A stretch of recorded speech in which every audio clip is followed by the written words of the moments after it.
Hi there, and welcome to this lesson on Pure Mathematics 2. In this lesson, we're on Chapter 2, 2.4, and the use of tangent and chord properties in questions on circles. Some geometric problems require an understanding of the properties of tangents and chords. Now, these are properties that you probably are familiar with already. The first of them is that a tangent to a circle is perpendicular to the radius at the point where the tangent touches the circle. So if we have a circle and we have a tangent, and if I draw the radius from the center to the point where the tangent touches the circle, those two lines will be at right angles to each other. They'll be perpendicular. Okay, let's have a look at a question that uses that property. Example 1, find the equation of the tangent which touches the circle with this equation at the point minus 11, 9. Now, I'll get you started on this question and then let you finish it. The first thing we really need to do is find the center of the circle.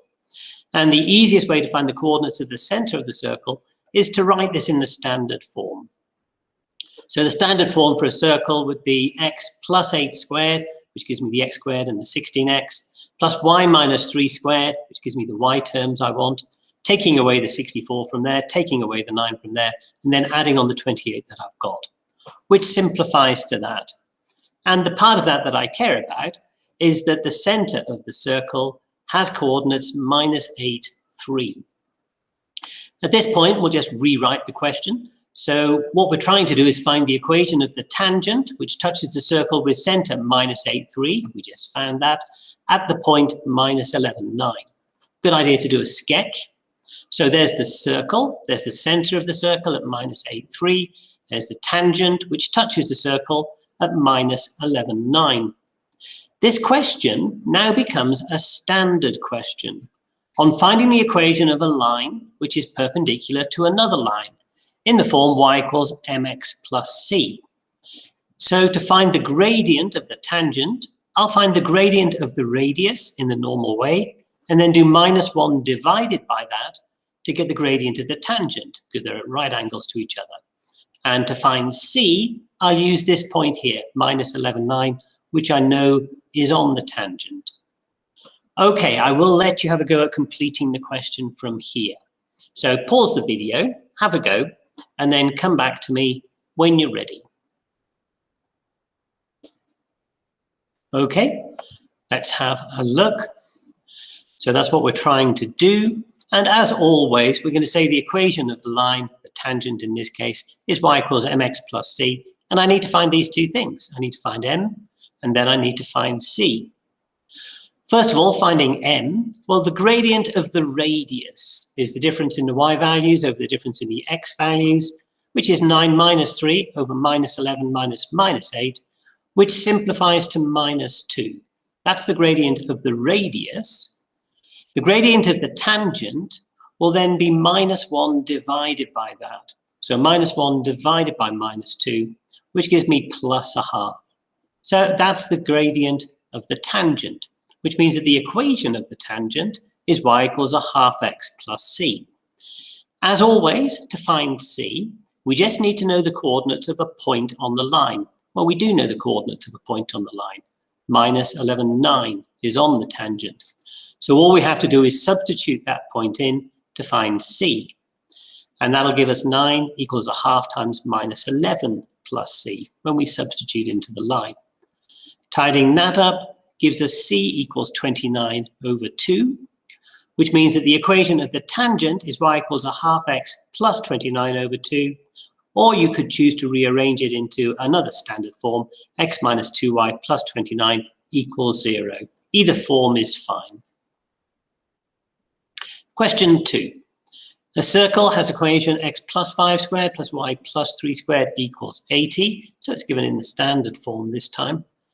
Two tangents to the circle with gradient 2 touch the circle at P and Q. Find the equations of the two tangents. Okay, we'll just have a little bit of a look at this together, and then again, I'll let you try and finish it. Always a good idea to do a sketch. So we've got a circle. The center of the circle is minus 5, minus 3. And we're told that there are two tangents to the circle, both of which have gradient 2. and they touch the circle at P and Q. We're asked to find the equations of those two tangents. We're going to need the diameter from Q to P, and then the equations of the two tangents are both going to be y equals mx plus c. To find m, well, we already know m, so that's not going to be a problem. M is equal to 2. The problem in this question is finding the coordinates of Q and P. That's what's tricky. So the equation of the two tangents will both be y equals 2x plus c, because we know that m is equal to 2. We were told that in the question. To calculate c, as I said, we're going to have to find the coordinates of P and Q and then substitute those into the line. But that takes a lot of work. To do that, we need to find the equation of PQ first of all. It's going to have gradient minus a half, and a point on the line is the center, minus 5, minus 3. Once we found the equation of PQ, we'll then need to substitute that into the circle and solve in order to find the coordinates of P and Q. Once we've got the coordinates of P and Q, we'll then substitute those into the equation of the tangents to find C. It's quite a lot of steps in this question. I'll let you have a go at working your way through the whole thing.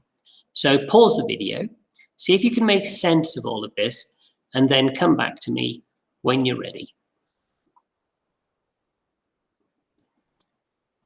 Okay, let's have a look. So the equation of PQ, the diameter of the circle, is y equals mx plus c. Well, the gradient of the tangents we are told are 2. Therefore, the gradient of PQ will be minus 1 divided by that, because we know that these lines are perpendicular to each other. That means that the equation of PQ is y equals minus a half x plus c. In order to find c, you need to know a point on the line. Well, we know the center is on the line, so we'll use the center, minus 5, minus 3. Substitute into the line, and that'll give us minus 3 equals minus a half times minus 5 plus c. That will tidy up to give us c equals minus 11 over 2. So we've got the equation of the diameter now, PQ, and that is minus a half x minus 11 over 2. Now the next thing that we do, in order to find the coordinates of P and Q, we're going to have to find out where this line intersects the circle, something we looked at in the last lesson.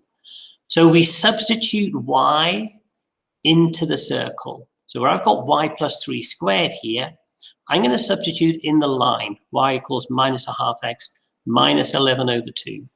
And that will give me that. Now quite a lot of algebra needs to be done. Tidying up this bracket will give me that. Multiplying out these brackets gives me all of that.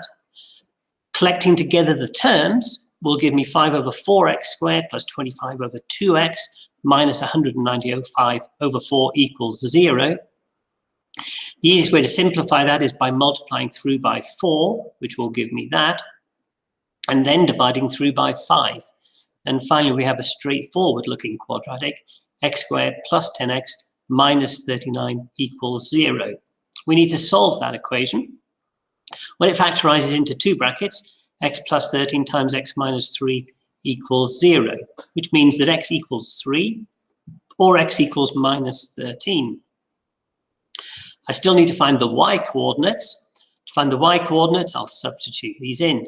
So first of all, if x equals 3, and I'm just using the straight line now, y will equal minus a half times by 3 minus 11 over 2, which will give me minus 7 for the y coordinate.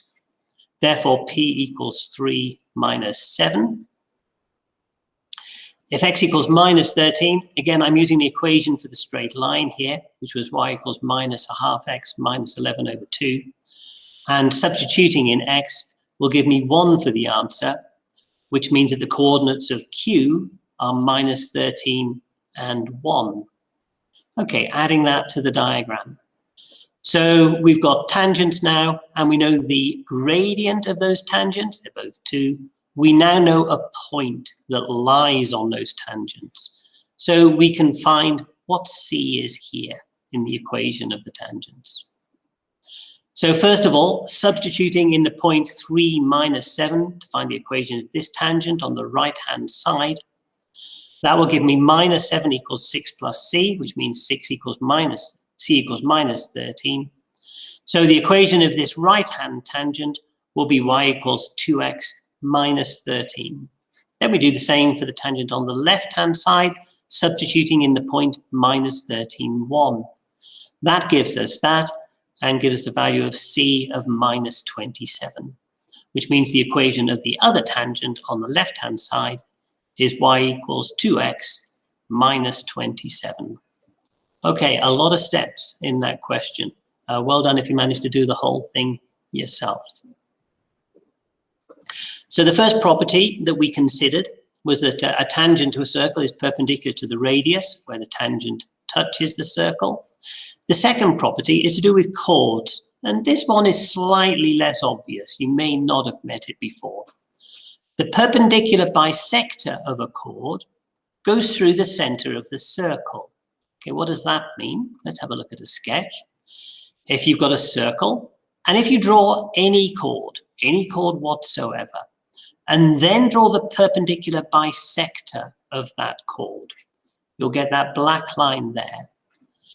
That perpendicular bisector is guaranteed to pass through the center of the circle. Okay, let's have a look at an example that uses that. Example 3. The endpoints of a chord have coordinates 6, 3, and 2, 5. Find the equation of the line which passes through the midpoints of the chord and the center of the circle. So we've got a chord, it's got endpoints 2, 5, and 6, 3.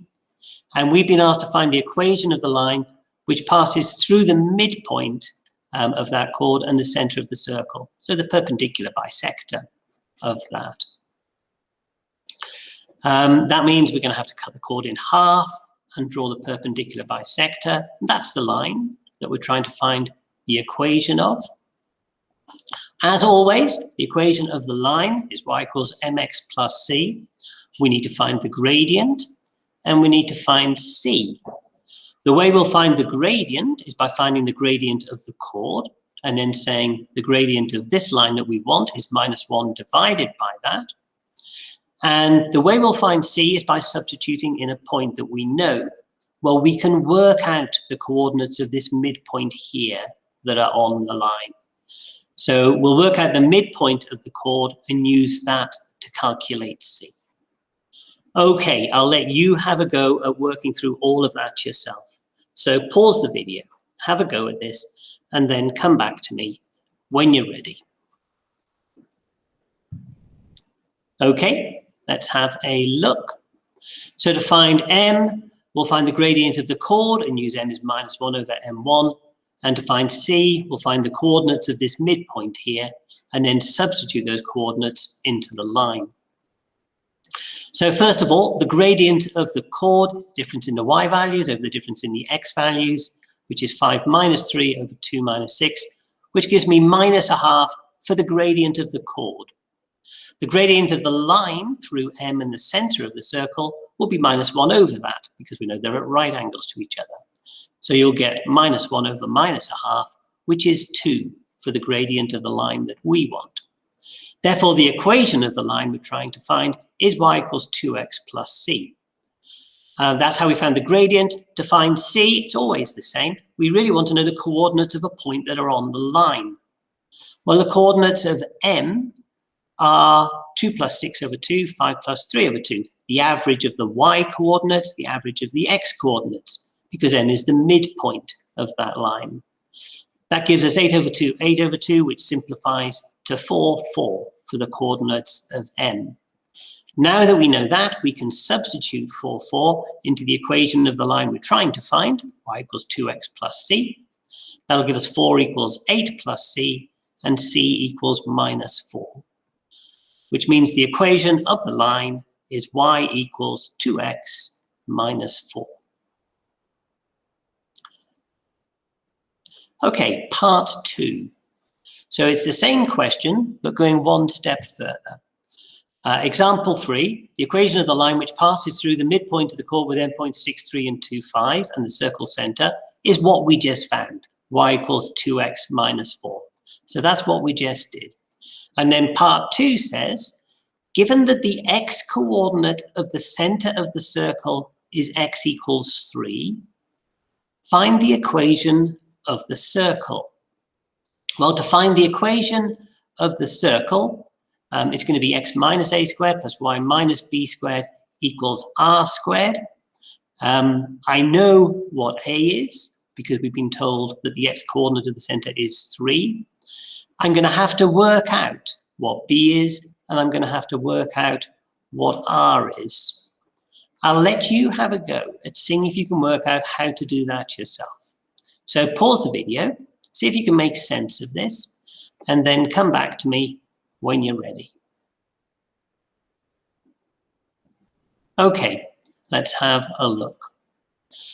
So we substitute 3 into the equation of the line because we've been told that the x coordinate there is 3.